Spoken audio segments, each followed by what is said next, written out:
ശൂർപ്പണഖ, ലങ്കാധിപതി രാവണന്റെ സഹോദരി. വാൽമീകി രാമായണത്തിൽ ശൂർപ്പണഖയെ ഒരു ഭീകരരൂപിയായിട്ടാണ് ചിത്രീകരിച്ചിരിക്കുന്നത്.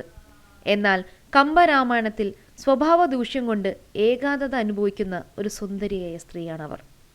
ശൂർപ്പണഖ തന്റെ യൗവനത്തിൽ ധനവ രാജകുമാരനെ രഹസ്യമായി വശീകരിച്ച് വിവാഹം കഴിച്ചിരുന്നു. ഈ വിവരം അറിഞ്ഞ രാവണൻ കോപിഷ്ഠനായി. കാരണം ധനവ വംശം രാക്ഷസകുലത്തിന്റെ ജന്മശത്രുക്കളാണ്. ശൂർപ്പണഖയെയും ധനവ രാജകുമാരനെയും യുദ്ധത്തിൽ വധിക്കുവാൻ രാവണൻ തീരുമാനിച്ചു.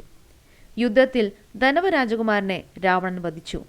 എന്നാൽ ശൂർപ്പണഖയെ വധിക്കുവാൻ ഒരുങ്ങിയപ്പോൾ രാവണപത്നി മണ്ഡോദരി രാവണനെ അനുനയിപ്പിച്ചു.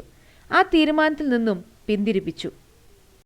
ഭർത്താവിനെ നഷ്ടപ്പെട്ട് ശൂർപ്പണഖയുടെ വിഷാദം കണ്ട് മണ്ഡോദരി അവളോട് ഇങ്ങനെ പറഞ്ഞു: അവൾക്ക് ചേർന്ന ഒരു യുവാവിനെ കണ്ടുപിടിക്കുവാൻ.